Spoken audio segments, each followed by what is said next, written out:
اللہ تعالیٰ کا بہت فضل و احسان ہے کہ اس نے ہمیں ایک مرتبہ پھر صحت عافیت اور تندرستی کے ساتھ اپنے گھر آ کر نماز جمعہ ادا کرنے کی توفیق اور سعادتیں عطا فرمائیں، اور ان لوگوں میں شامل فرمایا جو نماز سے پہلے وقت سے پہلے مسجد آ جاتے ہیں، یعنی اپنے خاص مہمانوں میں شامل فرمایا ہے، اپنے خاص مہمانوں میں شامل فرمایا۔ یہ مہینہ کئی مقدس نسبتوں کا حامل ہے۔ سب سے پہلے تو اس بابرکت مہینے کے اندر حضرت خواجہ خواجگان شہنشاہ ہند خواجہ معین الدین چشتی رحمۃ اللہ تعالیٰ علیہ کا عرس ہے۔ 6 رجب المرجب یعنی کل کا دن حضرت خواجہ معین الدین چشتی رحمۃ اللہ تعالیٰ علیہ کا عرس کا دن ہے۔ پھر حضرت مولا کائنات شیر خدا حضرت علی المرتضیٰ رضی اللہ تعالیٰ عنہ کی ولادت رجب میں ہوئی بعض روایتوں کے مطابق۔ پھر سب سے بڑی اس مہینے کو جو نسبت حاصل ہے وہ نبی پاک صلی اللہ علیہ وسلم کے ایک بہت بڑے معجزے معراج النبی سے حاصل ہے۔ 27ویں شب نبی پاک صلی اللہ علیہ وسلم کی شب معراج ہے، حضور کی معراج کی رات ہے۔ تو اس طرح یہ مہینہ کئی مقدس نسبتوں کا حامل ہے۔ کل آنے والا دن حضرت خواجہ معین الدین چشتی رحمۃ اللہ تعالیٰ علیہ سے منسوب ہے۔ خواجہ خواجگان خواجہ معین الدین چشتی رحمۃ اللہ تعالیٰ علیہ، اللہ تعالیٰ نے آپ کو ہندوستان کی روحانی سلطنت عطا فرمائی تھی۔ یوں تو بہت سے بادشاہ گزرے جنہوں نے ہندوستان پر حکومت کی، لیکن وہ جو بادشاہ حکومت کرتے رہے وہ زمین کے ٹکڑے پر حکومت کرتے تھے۔ اللہ تعالیٰ نے خواجہ معین الدین چشتی رحمۃ اللہ تعالیٰ علیہ کو صرف زمین پر نہیں، لوگوں کے دلوں پر بھی حکمرانی عطا فرمائی ہے۔ آج بھی جو آخری ہندوستان کا وائسرائے گزرا لارڈ ماؤنٹ بیٹن، جب اس نے ہندوستان چھوڑا تو ہندوستان پر جتنے عرصے حکومت کی اس نے اس کے حوالے سے کتاب لکھی، اور اس میں اس نے ذکر کیا کہ ہم نے ہندوستان پر کس طرح حکومت کی ہے۔ تو اس نے اپنی کتاب کے اندر برملا اس بات کا اظہار کیا ہے کہ اگرچہ ہم نے 90 سال مجموعی طور پر ہندوستان پر حکومت کی، لیکن حقیقت میں ہندوستان پر حکومت کرنے والی ایک قبر ہے جو اجمیر میں موجود ہے، وہ خواجہ معین الدین چشتی رحمۃ اللہ تعالیٰ علیہ کا مزار ہے۔ آپ تلاش مرشد کے لیے نکلے، چھوٹی سی عمر تھی، والد کا وصال ہو گیا تھا۔ خواجہ صاحب رحمۃ اللہ تعالیٰ علیہ کے والد حضرت خواجہ غیاث الدین رحمۃ اللہ تعالیٰ علیہ کا وصال، آپ چھوٹے سے تھے، وصال ہو گیا۔ والدہ نے تعلیم اور تربیت کا اہتمام کیا تھا۔ بڑے ہوئے تو سوچا کہ مرشد کی تلاش میں چلوں، کسی مرشد کو ڈھونڈوں۔ تو بغداد معلیٰ میں حضرت خواجہ معین الدین چشتی رحمۃ اللہ تعالیٰ علیہ کی ملاقات حضرت خواجہ عثمان ہارونی سے ہوئی، اور حضرت خواجہ عثمان ہارونی رحمۃ اللہ تعالیٰ علیہ کے دست مبارک پر آپ بیعت ہو گئے، ان کے مرید بنے۔ پھر 20 سال تک خواجہ صاحب رحمۃ اللہ تعالیٰ علیہ نے اپنے پیر و مرشد کی خدمت کی ہے۔ یہ جو طریقت کے مناصب ہیں، جو منصب ہیں طریقت کے، ولایت کے جو منصب ہیں، یہ ایسے ہی حاصل نہیں ہو جاتے، ایسے ہی حاصل نہیں ہو جاتے۔ اس کے لیے بڑی تگ و دو اور بڑے ریاضات اور مجاہدات اور بڑے اولیاء اور مرشد اور شیوخ کی بارگاہ کے اندر بیٹھنا پڑتا ہے، ان کی خدمت کرنی پڑتی ہے، پھر جا کر یہ مناصب اور یہ مراتب حاصل ہوتے ہیں۔ تو 20 سال حضرت خواجہ معین الدین چشتی رحمۃ اللہ تعالیٰ علیہ نے خدمت کی ہے اپنے پیر و مرشد حضرت خواجہ عثمان ہارونی کی۔ جب 20 سال مکمل ہو گئے، حضرت خواجہ عثمان ہارونی بہت ضعیف ہو گئے، تو حضرت خواجہ معین الدین چشتی رحمۃ اللہ تعالیٰ علیہ سے کہا کہ اے معین الدین چلو ہمارے ساتھ عمرے پر چلو عمرہ بھی کریں اور حج بھی کریں ہمارے ساتھ، چلو مکے اور مدینے کی طرف۔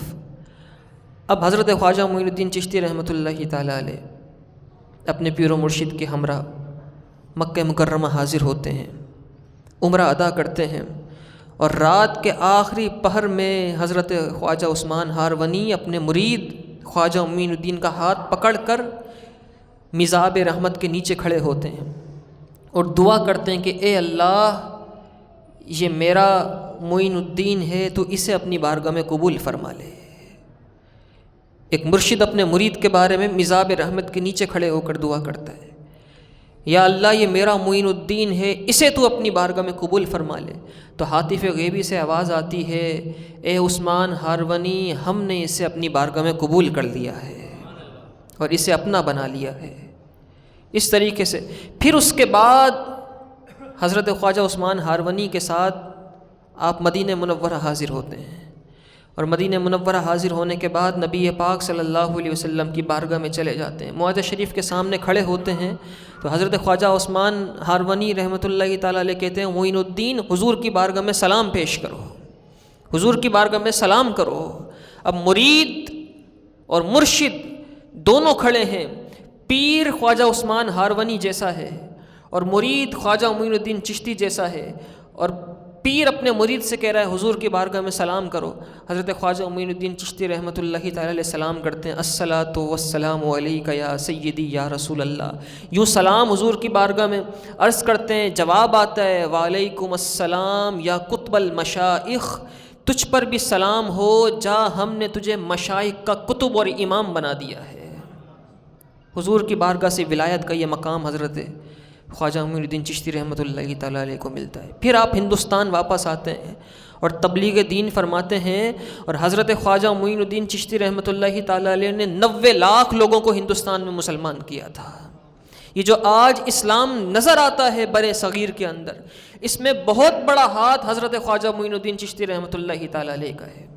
آپ کا لقب عطائے رسول ہے کہ آپ رسول اللہ کی عطا ہیں۔ حضرت خواجہ معین الدین چشتی رحمۃ اللہ تعالیٰ علیہ برے صغیر والوں کے لیے خاص رسول اللہ کی عطا ہیں، خاص رسول اللہ کی عطا ہیں۔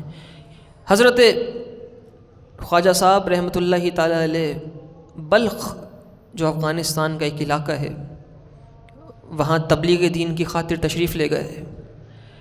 بلخ پہنچے تو وہاں پر ایک شیخ ضیاء الدین نامی ایک فلسفی تھے جنہیں فلسفے کا بڑا علم تھا، لیکن طریقت اور علوم باطن کو نہیں مانتے تھے۔ کہا کرتے تھے یہ جو صوفیزم ہے، جو صوفیانہ تعلیمات ہے، اس کو میں نہیں مانتا۔ فلسفی تھے بڑے، علوم ظاہر سے بڑے، علوم ظاہر کے بڑے ماہر تھے۔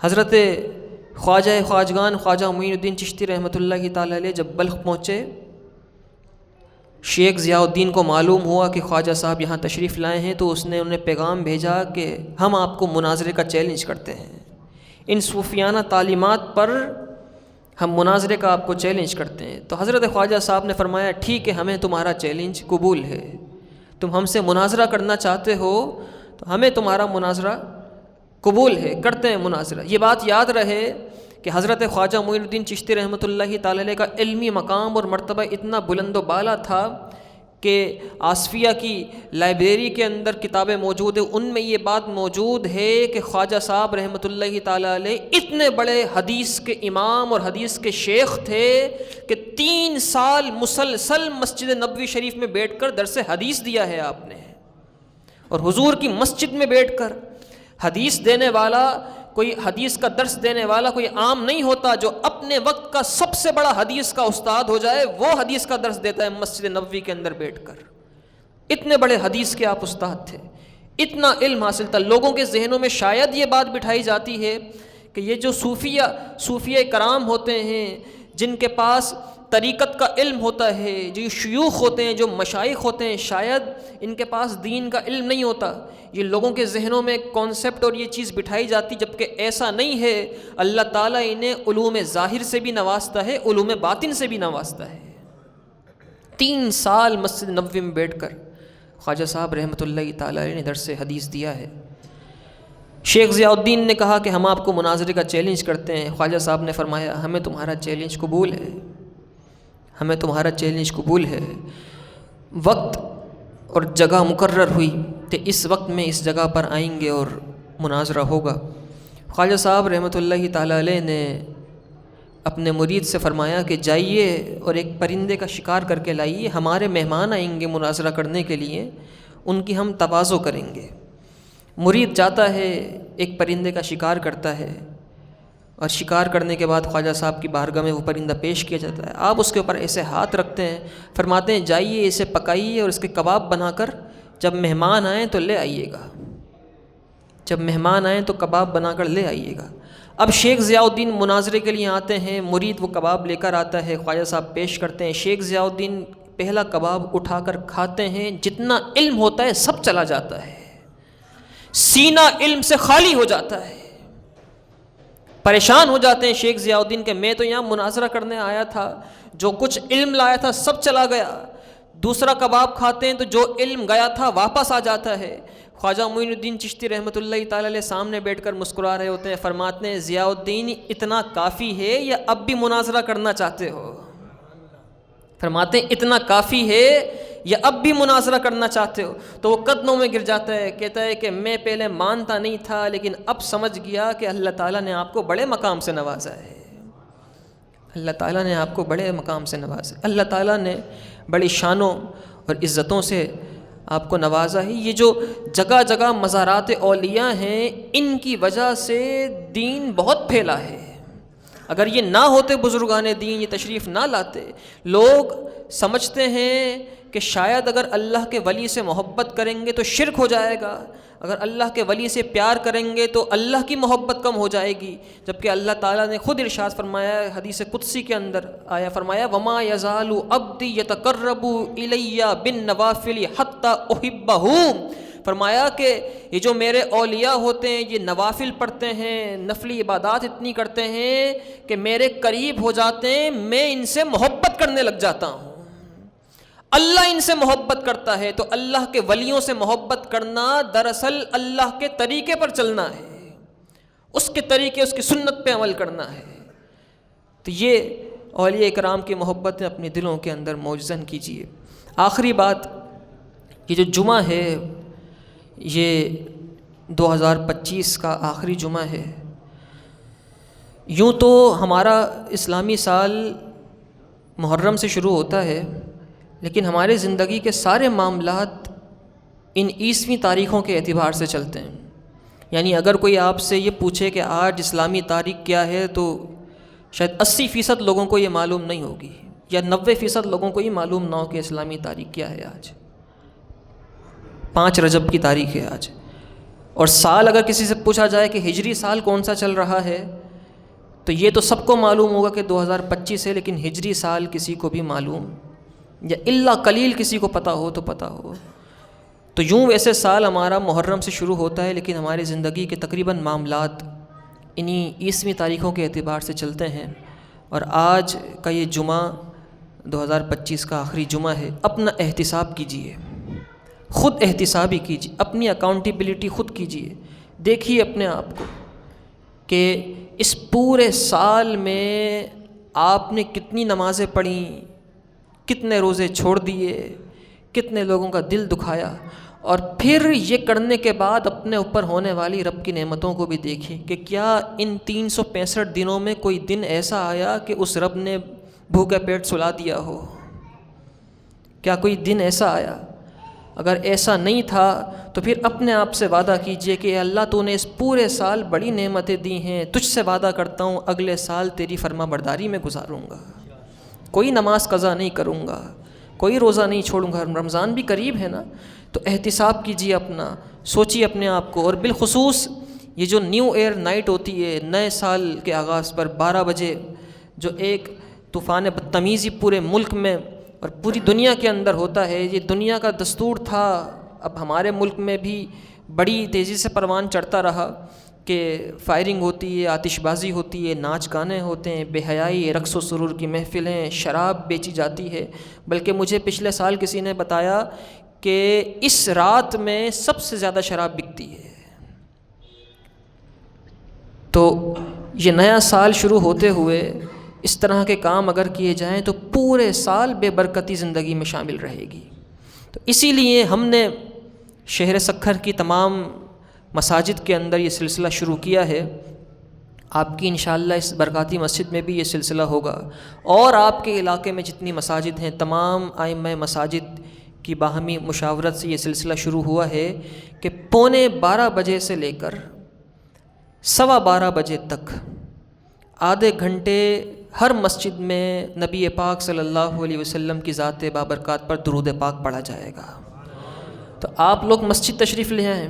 یہ وہ خاص وقت ہوتا ہے جس وقت میں ساری خرافات ہوتی ہیں، تو یہ خرافات کا وقت ہوگا، اس وقت میں آپ مسجد تشریف لائیں، مسجد میں بیٹھیں، قرآن پاک کی تلاوت کریں، درود پاک پڑھیں، نعت خوانی ہوگی، نعت سنیں، اور اس طریقے سے دعا کریں، اور ہو سکے تو باوضو آئیں گے تو نوافل پڑھیں، صلاۃ الحاجات پڑھیں، صلاۃ توبہ پڑھیں کہ اللہ پچھلے سال کے گناہوں کو معاف فرما، صلاۃ الحاجات پڑھیں کہ اللہ اگلے سال آنے والی تمام حاجتوں کو پورا فرما۔ انشاءاللہ تعالیٰ اس کی بڑی برکات پورے سال آپ کو نصیب ہوتی رہیں گی۔ اللہ تعالیٰ ہمیں اپنے محبوب کریم صلی اللہ علیہ وسلم کی محبت عطا فرمائے، ہمیں نئے سال کو ہمارے لیے بڑا بابرکت بنائے۔ وآخر الدعوانا الحمدللہ۔